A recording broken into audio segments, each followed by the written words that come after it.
Câmara Municipal destaca escritores sete-lagoanos em sessão solene.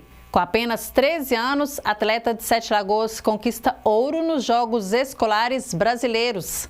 Essas e outras notícias você confere agora no Jornal da Cidade, que está começando.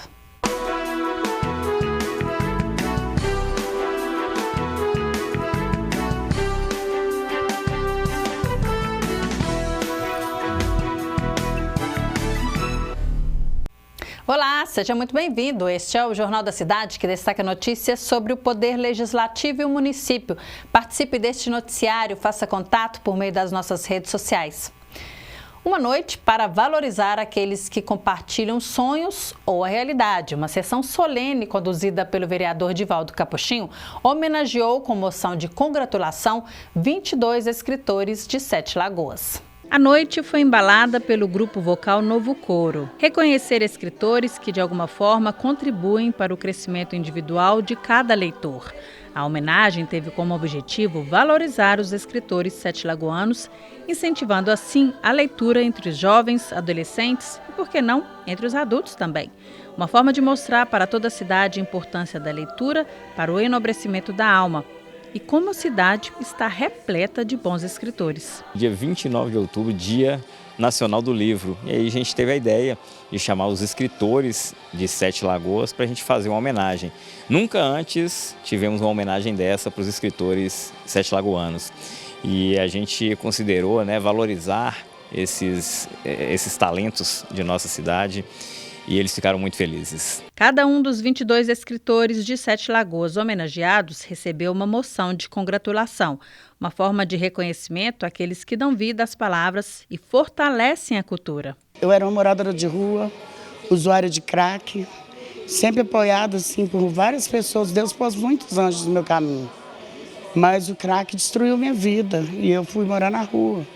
Incomodei Sete Lagoas todo e fui invisível durante muito tempo, incomodando muita gente. E durante a minha recuperação, Gislene falou, meu livro nasceu assim. Gislene falou comigo, Joelma, escreve um livro que você tem tanta história cabulosa, de situações de rua sua, escreve um livro. E eu fui escrevendo, cada dia uma página, e nasceu o crack, eu venci essa pedra no meu caminho. Eu não sei te explicar o turbilhão de emoções que fica dentro de mim, de uma moradora de rua para uma escritora, né? É uma reviravolta tão grande que só Deus pode fazer na vida da gente. E quando você encontra anjos e mãos estendidas, fica mais fácil. Estar aqui hoje representa muito para todos nós escritores, né? Que nós possamos levar a nossa escrita para mais pessoas, isso é muito importante. O meu livro ele chama Sincronicidade e eles são textos, crônicas, e são textos atuais que nos ajudam muito a refletir sobre pequenos detalhes da vida, que estão reconhecendo o nosso trabalho. E não tem coisa melhor do que isso, é gratificante demais para nós. A vereadora jovem Isabelle Ketlin também contribuiu com o engrandecimento da leitura e dos leitores da cidade. É ela a autora da Lei 9.770 de 2024, que instituiu o Dia do Escritor Sete-Lagoano a ser comemorado anualmente em 29 de novembro. Isabelle foi uma das homenageadas. O Dia do Escritor Sete-Lagoano eu criei porque eu acho importante a escrita e a leitura. E eu gosto muito de escrever e de ler também, eu gosto de escrever poesia e eu gosto muito de ler todos os tipos de livro. E eu acho importante a gente dar visibilidade, como aconteceu aqui hoje, para os escritores, porque eu mesmo não conhecia vários deles. E o dia 29 de novembro eu escolhi porque é o dia do nascimento do Juvenino Lanza, que era um escritor sete-lagoano. E ele escreveu vários livros, como Minhas Sete Lagoas, e é importante porque nos livros ele conta a história de Sete Lagoas, da época dele, como era, conta das pessoas. E é importante a gente não deixar isso ficar para trás. Isso aqui foi mais uma luz que a equipe do vereador Divaldo Capuchinho acendeu para que a estrada não acabe aqui, né? Porque a literatura é ficção, mas a literatura também, como diz o nosso Fidelino Figueiredo, né? É a criação de uma supra-realidade. Essa supra-realidade não pode parar. O grupo vocal Novo Coro, que abriu os trabalhos na noite, foi homenageado pelo presidente da Câmara, Ivan Luiz, que reforçou a importância da casa ser aberta para fortalecer a cultura. É muito mais do que justiça, é muito mais do que merecimento. É o reconhecimento do valor da nossa cultura, de trazer escritores a essa casa, que formam opinião, que nos ensinam. A cada livro que nós lemos, é um ser diferente que brota na gente. É conhecimento, é educação, é cultura. As obras dos escritores também estão destacadas em uma exposição no hall da Câmara. Eu me sinto honrado, profundamente honrado, de poder ser instrumento desse reconhecimento, de entregar a cada um esta moção que carrega não só a assinatura oficial, mas o meu respeito, a minha admiração e a esperança de que esta seja só a primeira edição de muitas. Seguiremos buscando mais escritores, como há pouco eu disse. Queremos encontrar aqueles que ainda não chegaram até nós. Queremos incentivar os que estão começando agora. Queremos que as escolas usem autores locais. Parabéns a cada um de vocês. Que a inspiração jamais lhes falte. E a solenidade teve fim da mesma forma como começou, com música e muita arte.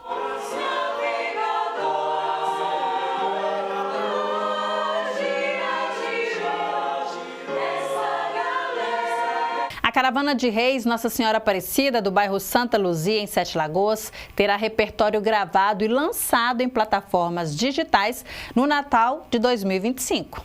A Caravana de Reis Nossa Senhora Aparecida lançará em dezembro, nas plataformas digitais, um álbum com 10 faixas que contemplarão ritmos tradicionais das folias de reis. Uma mensagem muito linda, né? Significativa, um sentido verdadeiro do que traz a essência da mensagem das folias de reis, quando vai nas casas para poder estar batendo, levando uma palavra. Então a mensagem é o que a gente espera levar, a mensagem do que é, através dos cantos, através das falas que estarão, né, em cada faixa do álbum. A Caravana de Reis Nossa Senhora Aparecida nasceu em 1999 a partir de uma iniciativa de jovens do bairro Santa Luzia. Hoje, com 26 anos de trajetória, a caravana é referência na preservação das tradições culturais natalinas e também na integração da cultura na região.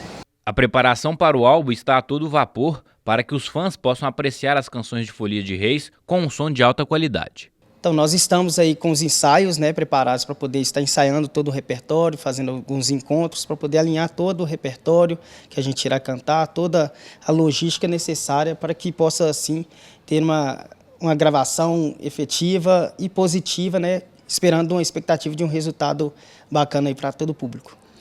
Em dezembro, o público interessado na gravação do álbum poderá acompanhar nas plataformas digitais. Até lá, siga as redes sociais, @caravanadereis.n.sra.aparecida para não perder nenhuma novidade do grupo. Vamos conferir como fica a previsão do tempo para amanhã. Terça-feira deve ter chuva forte na parte da manhã, com abertura de sol à tarde e pancadas de chuva que devem se prolongar até a noite. A temperatura mínima fica nos 19 graus, com máxima de 25 graus. No próximo bloco, em entrevista gravada, o vereador Rodrigo Braga fala sobre a Lei Complementar 80 da Educação. No Vereador em Destaque de hoje, a gente tem o prazer de receber o vereador Rodrigo Braga, que já está aqui conosco, para falar um pouco da educação do nosso município e também desse mês de outubro, né, o mês das crianças. Rodrigo, novamente um prazer estar aqui com você. Começa falando para a gente, na última semana, né, na semana passada, a reunião plenária ela foi muito debatida a questão da educação, né? A Lei Complementar número 80 é uma lei que vigora no município há um certo tempo já, que dispõe, né, sobre esse plano de cargos dos profissionais da educação. Então fala para a gente em que pé que está essa lei e quais são os projetos também dos vereadores e principalmente de você, obviamente. Primeiramente, é uma honra estar aqui com vocês. Obrigado por me receber, até para a gente poder esclarecer, falar um pouquinho do nosso trabalho. Bom, com relação à Lei Complementar 80, é uma lei que realmente está defasada. E é uma lei que vem sofrendo várias emendas no decorrer dos meses, dos anos, e isso traz grande transtorno, porque, na verdade, nós não temos um plano de cargos e carreiras que fazem com que as pessoas fiquem tranquilas no exercício das suas funções. O que acontece, então? Foi enviado para essa casa, na última semana, um projeto de lei lei que, primeiramente, lida com o salário, bem como gratificação, vencimentos básicos dos inspetores, pedagogos, diretores e vice-diretores, tá? Então, a ideia dessa proposta, inicialmente a categoria não entendeu muito bem, posteriormente tivemos uma reunião com o prefeito Douglas Mello, com o sindicato, com representantes dessa classe, que hoje, inclusive, pede para a gente votar o mais rápido possível, porque perceberam que, da forma que a proposta veio para casa, não se tira vencimento básico, não se tira nenhum valor, nenhum centavo da categoria, pelo contrário, tira da gratificação, que na verdade é um pendulicalho que pode ser tirado a qualquer momento pelo Tribunal de Contas, pelo Ministério Público ou pelo próprio prefeito, e insere essa gratificação, parte dessa gratificação, no vencimento básico. Então, tudo que a pessoa recebe vai incidir sobre o vencimento básico. Sim. Automaticamente, quem tem triênio, quinquênio, vai ganhar muito mais. Então, é bem mais proveitoso, é bem mais salutar que a gente se preocupe com o vencimento básico das pessoas, porque isso é direito adquirido. Direito adquirido é vencimento básico, não é gratificação. Para aposentar, por exemplo, leve-se em consideração, é o vencimento básico, não é a sua gratificação. Então, é importante que as pessoas entendam isso, porque quando o valor, né, maior está no vencimento básico, automaticamente você não corre o risco de perder esses direitos, como é o caso da gratificação. Então, a gente trabalhou isso em reunião, foi uma reunião extremamente proveitosa, tínhamos outras categorias também lá, como servente escolar, daqui a pouco a gente vai falar sobre isso também, né? Mas então é isso, essa lei, esse projeto está na casa, não passou pelas comissões ainda, provavelmente estará na CLJ na próxima semana, passará ainda pela Comissão de Administração, Comissão de Educação e posteriormente vem a plenário para votação. A principal reivindicação seria, na questão da educação do nosso município, seria qual, Rodrigo? Que os profissionais levam para você? Tá, no caso das inspetoras, pedagogas e vice-diretoras e diretoras, é porque elas trabalham 25 horas semanais e recebem somente 20 horas semanais. Entendi. Então precisava dessa complementação, bem como trabalhar a gratificação, porque não é interessante hoje para alguém ser vice-diretor ou diretora de uma escola, porque compensa muito mais a pessoa ter 2 cargos de forma mais tranquila do que gerir uma escola inteira com profissionais, etc. Então a gente tentou, esse projeto resolve essa situação. Mas também tem pontos positivos, né, Rodrigo? Nos últimos meses, nos últimos anos, né, no geral, a educação também tem ganhado. Sim, a gente teve conquistas absurdas, como a gente pode falar, por exemplo, do piso da educação que não era pago pelo município. Através da luta do nosso mandato, a gente conseguiu com que o piso fosse pago. A questão do vale transporte para os servidores de educação até R$2.000, e a gente precisa ampliar isso agora para toda a categoria. As serventes escolares, que era uma luta, né, que já vinha há um tempo, no que se refere a aumentar a gratificação delas, já que elas recebem um mínimo de salário, elas recebem hoje 20%, e o nosso objetivo era que elas chegassem a 30%, e através da luta delas com o Sindiúti e a partir também, obviamente, do meu mandato, da atuação do meu mandato, a gente conseguiu com que isso acontecesse na última reunião, e isso ficou fechado. Será gradativo, em março elas vão receber mais 10% e em junho do próximo ano mais 10%, chegando assim aos 30% de gratificação. Muitas conquistas e conquistas importantes, né, Rodrigo? Isso valoriza mais o profissional, né, obviamente. Exatamente. Agora só que quando se conquista algo, a gente tem que tomar muito cuidado para não perder outra coisa. Um exemplo, né? Algumas serventes, por causa da gratificação de 30%, pode ser que elas ganhem mais de R$2.000 e percam o vale transporte. Então a gente já entrou com requerimento solicitando que as serventes escolares recebam o vale transporte independente do valor do salário base e do salário líquido delas, entendeu? Isso é importante, para que não se perca direitos. Só agregue. Isso, por exemplo, está na Lei 80, essa questão. A questão do vale transporte? Isso. Sim, foi uma emenda à lei, né, que foi feita, mas que agora vai perdendo sentido, porque aumenta o piso, aumenta os salários, aumenta a gratificação, daqui a pouco não tem ninguém recebendo vale transporte. E aí, a gente comecei falando que essa lei ela é antiga, né? 2003, se eu não me engano. Exatamente. Então já tem mais de 20 anos que ela está no município. Então, acho que precisa, né, dessa mudança, ter esse olhar mais atento dos vereadores também, em conjunto, né, com os servidores, com os profissionais, para conseguir elaborar um melhor plano, né, Rodrigo? E a grande questão agora a gente parou. O que eu conversei com o secretário de Educação é que a gente precisa parar de mandar projetinhos aqui para casa. A gente precisa agora sentar, a Procuradoria do Município se prontificou a trabalhar essa questão de forma prioritária, de mudança na Lei Complementar 80 como um todo. Um plano de cargo e carreira para o profissional da educação como um todo, para todas as categorias da educação.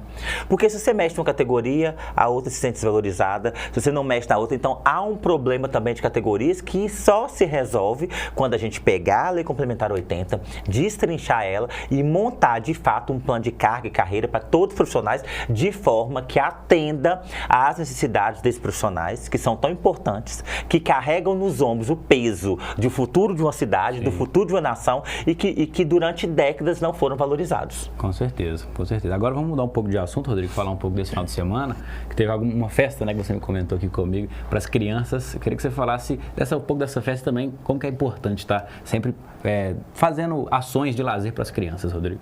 O fato né, nós temos um projeto Superar, que é um projeto de formação humana, né, e profissional também. Nós hoje temos mais de 90 voluntários, é um projeto lindo que trabalha capacitação profissional em várias áreas, e o projeto Superar trabalha também com educação infantil. Sim. Então, pelo 10º ano consecutivo, a gente promove a Festa das Crianças na minha comunidade, que é lá no bairro Santa Rosa, e foi um sucesso de verdade. Queria, inclusive, agradecer a todos os envolvidos, todos os voluntários que colocaram a mão na massa, que ajudaram de alguma forma, financeiramente ou não, ou estando lá ajudando a servir uma comida. Isso tudo é importante, né? Então, não há maior ou menor nesse processo de ajuda mútua. A ajuda é total e necessária. Então, muito obrigado a cada um de vocês que ajudou. Ver o sorriso daquelas crianças foi maravilhoso. Foi uma festa linda, na verdade, com mais de 200 crianças. Foi perfeita a festa. E tivemos a presença do tio Bruno, brinquedos, presentes, comida, bebida. Foi tudo muito maravilhoso. É o mês das crianças, né, Rodrigo? Então, mais que justo, né, a homenagem, né, para essas crianças. A homenagem no Dia das Crianças. Nós não podemos deixar de cuidar dessas crianças 365 dias no ano. Exatamente. E mês das crianças. E também vai mudar a educação isso também, né, Rodrigo? Você poder gerar trabalhos, né, no geral, na verdade, que vão de encontro com o lazer e a educação e o respeito também, que muitas das vezes essas crianças aprendem muita coisa lá também. Exatamente. É muito importante, né? Capacitar crianças no esporte, dar oportunidades para essas crianças se desenvolverem enquanto coordenação motora, enquanto fala, enquanto socialização. Isso tudo é muito importante para o desenvolvimento da criança, futuramente um grande cidadão. Com certeza. Rodrigo, muito obrigado pela sua participação. Alguma coisa que você queria destacar? Não, queria agradecer realmente que a gente agora vai caminhando já para o final do ano, né? Então, que esse espírito que já se inicia, natalino, vamos dizer assim, faça parte das nossas vidas, das nossas famílias e que se estenda por todo o ano de 2026. É isso aí. Muito obrigado novamente, Rodrigo, pela sua participação aqui. No próximo bloco, nós vamos falar do esporte. A sete-lagoana Esther Luiza, de apenas 13 anos, conquistou a medalha de ouro nos Jogos Escolares Brasileiros realizados em Uberlândia. Um feito que destaca o talento e a dedicação da jovem atleta no taekwondo. 1, 2, 3, 4 medalhas e a coleção continua crescendo. Aos 13 anos, Esther Luiza se destaca como uma jovem promessa do taekwondo, acumulando conquistas que refletem talento, disciplina e paixão pelo esporte. Essa daqui foi a minha primeira medalha em um campeonato nacional, que foi a Copa Sudeste, que é meu primeiro pódio no campeonato nacional. Esse daqui foi o Geng, que foi meu primeiro Geng. Esse daqui foi a medalha de ouro mesmo. Esse daqui foi a medalha do Jebs na série bronze, que foi meu segundo pódio no campeonato nacional. E esse daqui foi o campeonato brasileiro de Punce, que foi lá em São Paulo, que foi meu terceiro campeonato no pódio nacional. Há 3 anos, ela se dedica ao taekwondo. Estava abrindo uma academia perto onde eu morava, meu irmão entrou primeiro e depois surgiu o interesse. Eu via sempre meu irmão treinando, né, que minha mãe, mas meu pai vinha, aí eu também vinha junto, aí eu via ele treinando, aí eu fui lá e falei assim, posso entrar também, mamãe? Aí meus pais falaram que sim, aí eu comecei a treinando e até hoje estou. A conquista mais recente veio nos Jogos Escolares Brasileiros, na modalidade Poncê individual. A minha preparação para os Jogos Brasileiros, eu treinei bastante, horas e horas por dia. A sensação é muito boa, né? Porque eu treinei bastante para conseguir esse pódio. Eu faço a modalidade Poncê, né? São movimentos com uma pessoa imaginária na sua frente. E você tem que fazer defesas, chutes, bases e é isso. Aos 13 anos, Esther já tem o olhar voltado para o futuro e sabe o que quer conquistar. No futuro eu pretendo sim continuar treinando e praticando e competindo mais. Para mim, taekwondo na minha vida é tudo, sem ele eu não sou nada. A gente continua falando então de esporte. O Cruzeiro vence no Brasileiro e coloca um pé na Libertadores do ano que vem. E o Galo segurou o empate na noite de ontem contra o Internacional em jogo polêmico. Gabriel Borges já está aqui para nos contar como é que foi tudo isso. Final de semana movimentado, né, Gabriel? Isso aí, Raquel, é um prazer estar aqui novamente. Jogos polêmicos, né, no final de semana. Então vamos começar falando desse jogo de ontem do Galo, né? Vamos lá. No Beira-Rio, no Rio Grande do Sul, o Galo segurou a pressão do Internacional e conquistou um ponto importante jogando fora de casa. Logo aos 16 minutos, o zagueiro Vitor Hugo foi expulso após uma entrada no atacante Borré. Vamos ver o lance. O lance da expulsão então do Vitor Hugo, a princípio o juiz não tinha dado falta, né? Mandou o jogo seguir, foi só na bola. Porém, depois ele chegou aí no VAR e aí foi marcado a falta e a expulsão. O juiz, ele inclusive até conversou com alguns atletas do Atlético, até o capitão Hulk, que falou que não tinha sido nada. E esse lance, inclusive, teve um jogo do Cruzeiro e do Palmeiras que o Gustavo Gomes fez a mesma coisa, que é quando o zagueiro ele encosta primeiro na bola e depois no atleta. Então, a CBF entende que isso não é para vermelho pelo contato primeiro na bola. Porém, nesse jogo, o juiz acabou dando vermelho aí para o atleta do Galo. O diretor de futebol do Atlético Mineiro e ex-goleiro Victor Baggi afirmou na coletiva pós-jogo que atitudes como estas dos árbitros de futebol mancham o espetáculo e fez um apelo à CBF para a melhoria dos profissionais. Confira. Ia pontuar algumas coisas aqui a respeito da arbitragem hoje. Lamentável, mais uma vez a gente vir aqui falar de arbitragem, é chover no molhado. A cada rodada nós temos algum clube reclamando, né? E entendo que o que aconteceu hoje aqui foi realmente preocupante, para não dizer lamentável, né? Porque eu não estou aqui para culpar árbitro, né? Mas eu estou aqui para falar no sentido de uma profissionalização, no sentido de melhoras, né? Que é uma demanda, é uma necessidade que a gente observa, né, há muito tempo. E ano após ano, toda rodada a pauta é arbitragem. Agora o Atlético se prepara para receber o Bahia na Arena MRV na quarta-feira, às 8 horas da noite, em busca dos 3 pontos, para chegar na zona de classificação da Sul-Americana. Mas o Galo não terá vida fácil. O Esquadrão de Aço é o 5º colocado, com 52 pontos, e vem de uma vitória por 2-1 contra o Bragantino na Arena Fonte Nova. O Cruzeiro venceu o Vitória por 3-1 no sábado e Caio Jorge foi o destaque da tarde. O atacante, que não marcava há 6 jogos, voltou a balançar as redes e dessa vez marcando 2 vezes. Com os 2 gols, o atacante voltou à artilharia do Campeonato Brasileiro com 17 tentos. Vamos ver os gols da partida. O primeiro gol então do Caio Jorge, ele sofreu um pênalti do goleiro Lucas Arcanjo. A princípio o juiz não tinha marcado o pênalti, deu escanteio, porém com a ajuda do VAR ele afirmou que foi pênalti. E aí o lance aí em zoom, o goleiro toca, né, primeiro no Caio Jorge, depois na bola, então pênalti bem marcado aí do juiz. E aí o Caio Jorge, que sofreu o pênalti, é ele que vai para a bola e ele abre o marcador para o Cruzeiro no primeiro tempo. Todos os gols, na verdade, foram no primeiro tempo. O primeiro do Caio Jorge aí de pênalti.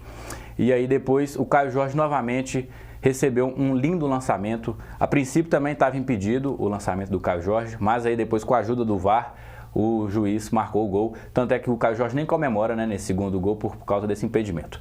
E aí o terceiro, um estreante do dia, Kenny Arroio, marcou seu primeiro gol com a camisa do Cruzeiro aí, após receber um passe do Lucas Romero, foi ele quem fez o gol. Com a vitória, o Cruzeiro chegou aos 60 pontos e colocou um pé na Libertadores, precisando apenas de uma vitória para se classificar para a fase de grupos do torneio continental do ano que vem. A Raposa joga na quarta-feira contra o Grêmio, às 8 horas da noite, na Arena do Grêmio. E pela Série B, o América joga hoje às 7 horas da noite no Independência contra o Novo Horizontino. O jogo vale muito para as duas equipes, porque para o Coelho, a vitória garante a equipe na Série B para o ano que vem. Para o Tigre do Vale, a vitória coloca a equipe de volta ao G4 do torneio, podendo sonhar com acesso inédito à Série A. Para o jogo, Alberto Valentim não terá o capitão Ricardo Silva suspenso pelo terceiro cartão amarelo. Já o Novo Horizontino terá força máxima para a partida de hoje à noite. Raquel, por hoje é isso. Muito obrigado. Obrigada, Gabriel. A gente finaliza por hoje também essa edição do Jornal da Cidade. A gente volta na quarta-feira, porque amanhã tem reunião plenária. A gente já convida você a participar por meio das nossas plataformas, também pela TV e Rádio Câmara. Até lá!